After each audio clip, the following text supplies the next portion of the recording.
Bonjour, ce matin, on va parler de le moindre d'entre eux. Ça fait une semaine que le Seigneur me parle vraiment de ça, le moindre d'entre eux.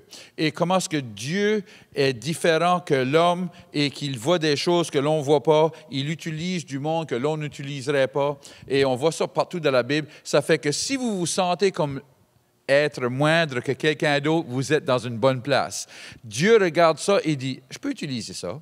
On va voir ça ce matin. Alors, on va dans 1 Samuel, chapitre 9, verset 21, et c'est l'histoire de Saül. Ça dit, Saül répondit, « Ne suis-je pas le Benjamin de l'une des plus petites tribus d'Israël, et ma famille n'est-elle pas la moindre de toutes les familles de la tribu de Benjamin? Pourquoi me parles-tu de la sorte? » Samuel prit Saül et son serviteur les fit entrer dans la salle et leur donna une place à la tête des conviés, qui étaient environ 30 hommes. Ici, on voit que Saül dit, on est le moindre d'entre eux, moi je suis le moindre d'entre eux, et Dieu dit, moi je vais te promouvoir, je vais t'asseoir avec ceux qui pensent qu'ils sont tout ça, puis un sac de chips. Alors, je veux parler de ça ce matin parce que souvent, Dieu, on va voir ça, c'est partout dans la Bible, que Dieu veut travailler au travers de notre incapacité. Il veut travailler à travers que l'on se croit moins. Parce que, quand on l'est de même, on se fie sur Dieu pour faire qu'est-ce que l'on doit faire. Je me rappelle, je vais vous donner une petite histoire, un petit peu de mon histoire. Peut-être vous ne me connaissez pas très bien, vous ne savez pas mon histoire, mais j'ai grandi dans une famille que ma grand-mère a eu ma mère, elle n'était pas mariée. Et ces jours-là, c'était des différents jours qu'aujourd'hui. C'est sûr que c'est péché quand même, là, mais dans ces jours-là, si tu avais un enfant sans être marié, le gouvernement pouvait prendre ton enfant. Alors, ils ont pris ma mère et l'ont mis dans une autre famille. Alors, mon arrière-grand-mère, quand elle a vu ça, a été obligée d'adopter ma mère. Alors, dans notre famille, ma grand-mère, c'était la moindre de « Oh, c'est elle qui a eu un enfant sans être mariée. Oh, c'est elle, sa fille n'a pas de père. » Alors, c'était toujours le même. Et là, on continue.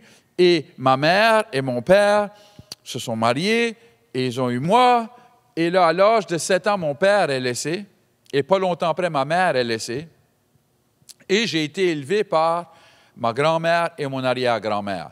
Alors, dans notre famille encore, c'était « Ah, ça c'est lui, il n'a pas de père dans sa vie. » J'étais le moindre de la famille. Toutes les autres, c'était une unité de famille. Moi, j'étais le petit gars qui n'avait pas de parents, alors je restais avec grand-mère et grand-grand-mère. Alors, dans notre famille, j'étais le moindre d'eux. Toujours parler comme le moindre d'eux. Mais Dieu dit « Je peux travailler avec ça. » Alors, Dieu m'a choisi dans notre famille, et là, je ne sais pas comment notre famille venir au Seigneur, c'est grand. Mais à cause de ça, j'ai toujours regardé que n'importe quelle chose que Dieu faisait dans ma vie ou au travers de moi, j'ai une appréciation de Dieu parce que j'étais le moindre d'eux. Et je me rappelle que, c'est un élan passé, on avait été invités avec... Comme quand j'ai grandi dans le Seigneur, moi, je me rappelle Billy Brim, peut-être du monde que vous connaissez d'elle, c'est à travers Kenneth Copeland Ministry, puis ça fait le même. C'était le gros nom pour notre organisation. Si tu connaissais Billy Brim, tu avais arrivé, tu sais. Puis un jour, je me sentais d'envoyer un message à son fils, Chip Brim, pour voir s'il viendrait prêcher pour nous à Saint-Jean. Et il a répondu tout de suite, oui. Et là, on a bâti une relation. Après un bout de temps d'avoir cette relation, il m'a invité, moi et mon épouse, d'aller voir sa mère et lui à Toronto. Alors, on a accepté l'invitation. On s'en va là. Je m'en rappelle, on faisait juste d'atterrir, l'avion faisait juste d'atterrir, et j'ai un texte de Chip Brim qui dit « Mon avion n'a pas encore atterri. Non, mon avion a atterri, mais je suis en chemin. Alors, je te verrai là. Je n'ai pas le temps de te voir avant, mais on va te sauver une place. » J'ai pensé rien de ça. On arrive à l'assemblée, moi et mon épouse, et j'étais fier juste d'être là. J'étais fier d'aller et m'asseoir, juste, tu sais, prendre un siège derrière, puis juste... Tout à coup, la sécurité vient et... Je suis accoutumé à la sécurité de venir dans ma vie, mais pas pour des raisons de même. Ils nous prennent, ils nous assisent là-bas en avant. Cette place est exprès pour vous. La même chose qui vient. Et j'étais assis là, puis je ne pouvais pas croire que quelqu'un qui était dans nos yeux, les vedettes de la christianité. Et je suis assis en avant, siège en avant, comme guest d'honneur. Ça m'arrivait une autre fois quand j'ai venu avec City Impact. Puis, on avait mis notre nom pour cette église qu'on est dedans maintenant. Et on a rencontré avec le pasteur Peter Mortlaw, puis son épouse. Puis, ils ont dit, on veut que vous veniez à Nouvelle-Zélande et on veut commencer à vous connaître. Puis ça fait que... pack tes valises, puis on y va. Alors, on s'en va, moi et mon épouse, puis on arrive, c'est une grosse église, une grosse assemblée de quelques mille personnes. Et là, on arrive là, ils nous assisent en avant, de nouveau, comme guest d'honneur. Peut-être que du monde que ça leur ferait rien, mais pour moi, à cause que je sais où je viens de, c'était comme, merci Seigneur, wow, les choses que tu peux faire quand on te suit. Alors, le moindre d'eux, Dieu peut prendre les moindres d'eux et les assir avec les plus importants. C'est parce que Dieu peut utiliser ça, parce que notre cœur n'est pas élevé, parce que l'on sait, je ne devrais même pas être ici. Je ne devrais même pas avoir le droit d'être ici. Je n'ai rien fait de spécial pour être ici. C'est seulement la grâce de Dieu et l'habilité de Dieu qui m'amène ici. Alors, le Seigneur m'a parlé, c'est l'autre matin, puis il m'a dit ceci. Il dit, votre incapacité est un véhicule pour la capacité de Dieu. Votre incapacité est un véhicule pour la capacité de Dieu. Alors Dieu dit, tu ne peux pas faire ça, c'est bien. Moi, je vais m'assir dans ton incapacité et ma capacité va travailler au travers de toi et le monde va voir que ce n'est pas toi qui fais ça, mais c'est Dieu qui fait ça au travers de toi. Et Dieu a la gloire. C'est pour ça que Dieu utilise du monde qui sont incapables de faire de telles choses parce qu'il sait que c'est sa capacité qu'il fait au travers de nous. Gloire à Dieu. Alors, nous, on prendrait toujours quelqu'un qui a les dons ou qui est bon dans les choses, mais Dieu prend le contraire parce qu'il dit, eux, ils vont dépendre sur leurs dons, ils vont dépendre sur leur bonté. Mais quelqu'un qui est incapable, qui a une incapacité, quand je rentre dans là avec ma capacité, c'est ça qu'est la grâce. La grâce de Dieu, écoutez-moi, c'est que là, on est incapable de faire des choses, mais Dieu les fait au travers de nous autres. On est sauvé par la grâce parce qu'on n'avait pas la capacité de se sauver nous-mêmes. Si on aurait pu, on l'aurait fait. On n'a pas la capacité de se sauver nous-mêmes. Alors Dieu vient avec sa capacité qui est Jésus-Christ et il nous sauve, gloire à Dieu, au travers de son ouvrage qu'il fait en nous. Mais c'est la même chose pour toutes choses qu'on fait. Ce n'est pas seulement pour le salut, c'est pour toutes choses que l'on fait, c'est la capacité de Dieu, la grâce de Dieu qu'il fait au travers de nous. Je vais vous donner des exemples. Saül est un, mais un autre ici, c'est Gédéon. Écoutez, Juge 6, verset 11. Puis vint l'ange de l'Éternel, et il s'assit sous le térébinthe d'Oprah, qui appartenait à Joas, de la famille d'Abiézer. Gédéon, son fils, battait du froment au pressoir pour le mettre à l'abri de Médian. L'ange de l'Éternel lui apparut et lui dit, « L'Éternel est avec toi, vaillant héros. » Écoutez, time out. Vaillant héros. Gédéon a peur. Il est là parce qu'il a peur des Médians. Il a peur de faire face à l'ennemi. Il a peur de faire la guerre. Et l'ange vient, Dieu l'envoie et dit, grand, vaillant héros. Gédéon lui dit, ah, mon Seigneur, si l'Éternel est avec nous, pourquoi toutes ces choses se sont-elles arrivées? Et où sont tous ces prodiges que nos pères nous rencontrent quand ils disent, l'Éternel nous a-t-il pas fait monter hors d'Égypte? Maintenant, l'Éternel nous abandonne et il nous livre en les mains des Madians. L'Éternel se tourna vers lui et dit, va avec cette force que tu as et délivre Israël de la main de Madian. N'est-ce pas moi qui t'envoie? Gédéon lui dit, ah, mon Seigneur, avec quoi délivrerai-je Israël? Voici ma famille est la plus pauvre à Manassé et je suis le plus petit dans la maison de mon père, ou je suis le moindre de notre maison. Alors, Gédéon dit, je suis le moindre. Pourquoi tu me choisis? Moi, je suis le moindre. Ça serait mon dernier choix. Mais Dieu voit quelque chose que Gédéon lui-même ne voit pas en lui. C'est que sa faiblesse, son incapacité est seulement un véhicule pour la capacité de Dieu. Et Gédéon s'en va et prend 300 hommes et il va vaincre des 10 000, de 1000 personnes parce qu'il dépend sur Dieu et pas sur lui-même. Il dépend sur Dieu et pas sur les hommes qu'il y a autour de lui. Alors Dieu pouvait voir ça quand Gédéon lui-même ne pouvait pas le voir. Des fois, on ne comprend pas, on pense « je ne suis pas capable », on a des incapacités, on pense que Dieu ne peut rien faire avec nous. Et Dieu dit « ah, moi je peux travailler avec ça ». Je peux travailler avec ça parce que Dieu comprend que nos incapacités, c'est seulement quoi? Un véhicule pour sa capacité. Vous allez entendre ça beaucoup aujourd'hui. Alors, Dieu veut nous utiliser et il veut nous utiliser souvent dans des régions que l'on n'est pas capable en nous-mêmes. Souvent, presque tout le temps, que Dieu nous demande de faire quelque chose, ça semble impossible. Mais avec Dieu, toutes choses sont possibles. Alors, nos incapacités, nos impossibles sont le possible et la capacité de Dieu qui travaille au travers de nous. Alléluia! On va en avoir un autre. 1 Samuel 16.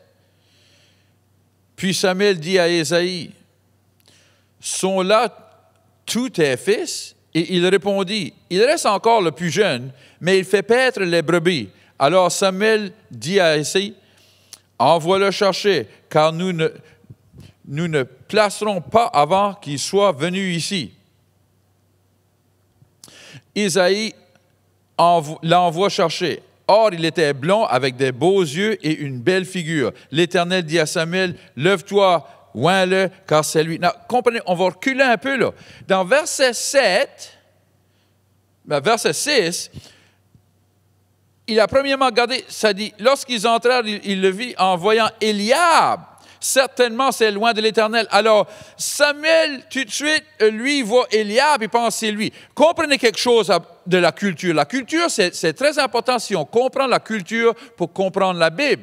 Parce que la culture était ceci, le plus vieux ou le premier qui ouvrait les entrailles de sa mère, le premier qui était né de sa mère, qui était un homme, c'était le béni ou le oint de l'Éternel. Alors, pour eux, c'est le plus vieux. Il était fort, il était vaillant, il était un héros, il était un guerrier, tout ça. Alors, quand Samuel le voit, il allait le prendre. Et verset 7, ça dit, l'Éternel dit à Samuel, ne prends point garde à son apparence et à la hauteur de sa taille, car je l'ai rejeté. L'Éternel ne considère pas ce que l'homme considère. L'homme regarde à ce qui frappe les yeux, mais l'Éternel regarde au cœur. Alors, l'Éternel choisit. Non, écoutez, voici Isaïe, il a emmené tous ses enfants, à part que David. Pourquoi il n'a pas emmené David tout de suite? Parce que David était le moindre. Dans la culture, il faut que vous compreniez que celui qui faisait paître les brebis, c'était le moindre de la famille. Alors, ça commençait avec le plus vieux, et là, quand ils avaient un autre enfant, c'était à lui à paître les brebis, et là, ça allait au plus jeune, au plus jeune, au plus jeune. Alors, David était le plus jeune. C'était pas quelque chose de glorieux, là. Tu sens comme des brebis, tu es sale, tu es dans le champ. Alors, c'était connu dans Israël que celui de la famille qui était au-dessus des brebis, c'était le moindre de la famille. C'est pour ça qu'Isaïe a dit à Samuel, il dit, il reste David, mais tu sais là, c'est lui le moindre de la famille, c'est pas lui, tu ne voudrais pas prendre lui. Et quand David vient, Dieu dit, c'est lui. Vous compreniez que David, son cœur, quand même qu'il était le plus jeune, il n'était pas là assis dans le champ avec les bras croisés pour dire « Ah, c'est moi le plus jeune, puis c'est moi, faut que je prenne garde à ces brebis. » David prenait ça vraiment sérieux. Il a bâti des instruments, il louait Dieu dans le champ. Et il s'est battu, on l'a lu, il s'est combattu contre un lion, contre un ours pour sauver les brebis. Il prenait cette chose très sérieuse à cause de son cœur. Et Dieu dit, ça vaut plus que être vaillant, que être fort, que être le premier-né. Alors, Dieu choisit David pour être le roi au-dessus d'Israël. Et écoutez-moi, quand Dieu vous choisit à cause de votre cœur, ceux que leur cœur n'est pas bien, ceux qui croient que ça devrait être eux, vont être contre vous autres. Ça, il faudra vous préparer pour ça. Parce que ça les enrage, parce qu'ils disent, je suis plus qualifié que eux. Moi, j'ai la capacité de faire ces choses. Eux ne l'ont pas. Pourquoi Dieu que tu choisis eux? Mais parce que leur incapacité, écoutez-moi, leur incapacité est un véhicule pour la capacité de Dieu et ils vont faire leur foi en Dieu et pas en soi-même. On voit quand ce que David a été quand la bataille était contre Goliath et son frère était là. Et David arrivé là. Qu'est-ce que son frère lui a dit? Eliab, qu'est-ce que tu fais ici? Tu devrais être avec ces pauvres petites brebis-là. Va, tu es le moindre de nous. Qu'est-ce que tu fais ici à la bataille? Tu devrais être avec les petites brebis-là. C'est toi le moindre de la famille. Il était jaloux de David parce qu'il savait que David avait été oint et que ça laissait être lui qui allait prendre la place du roi, non Eliab. Alors, ça ne devrait pas vous surprendre si quand Dieu vous utilise dans votre incapacité, si ceux qui sont capables ne sont pas fâchés. Mais Dieu a choisi vous. Gloire à Dieu. Je sais qu'il y a quelqu'un qui écoute maintenant. Et Dieu vous a choisi à faire des choses et vous dites, là, comme, pourquoi moi? Il y a d'autres mondes qui sont bien plus capables que moi. Mais c'est juste là que Dieu dit, oui, mais je vois ton cœur. Oui, mais je vois que tu es incapable. Mais à cause que tu es incapable, je vais pouvoir t'utiliser et avoir toute la gloire pour moi parce que tu ne prendras pas la gloire pour toi parce que tu sais que ce n'est pas ta capacité qui a fait ces choses, c'est ma capacité qui a fait ces choses. Alléluia! Gloire à Dieu. Je prie que ça vous encourage parce que souvent, on pense, moi, je n'ai pas beaucoup de dons, je n'ai pas beaucoup de choses que je peux faire bien. Et Dieu dit, c'est bien, mais je peux vous utiliser quand même. Alléluia. Ce matin, peut-être que vous écoutez et peut-être vous êtes au premier stage de la capacité de Dieu, puis c'est que l'affaire est que vous avez essayé toutes choses pour que votre vie soit meilleure. Peut-être vous avez essayé toutes choses pour sortir sur la drogue, sortir sur la boisson, ou que vous avez fait toutes choses pour essayer d'avoir une meilleure vie et ça ne marche pas. Mais ça ne marche pas à cause de vos incapacités, mais j'ai des bonnes nouvelles. Votre incapacité, c'est un véhicule pour la capacité de Dieu. Et Dieu veut venir dans votre vie, changer et transformer votre vie et vous faire être tout ce que vous voulez être. Alors ce matin, si c'est vous, j'aimerais prier avec vous. Si vous priez de votre cœur et que vous voulez que Dieu prenne contrôle de votre vie, aujourd'hui, c'est votre journée. Alléluia! On va prier ensemble. Seigneur, je te remercie d'avoir envoyé Jésus. Pardonne-moi de mon passé et d'avoir essayé de vivre pour moi-même. De ce jour ici, Seigneur, je vais vivre pour toi et te laisser contrôler ma vie. Dans le nom de Jésus, Amen. Si vous avez prié cette prière, on aimerait se réjouir avec vous. Si vous êtes dans la région de Moncton, venez nous voir. On est ici dimanche matin, 9h et 11h. Le service de 11h a la traduction simultanée en français. Si vous ne comprenez pas l'anglais, on aimerait ça vous voir. Que Dieu vous bénisse.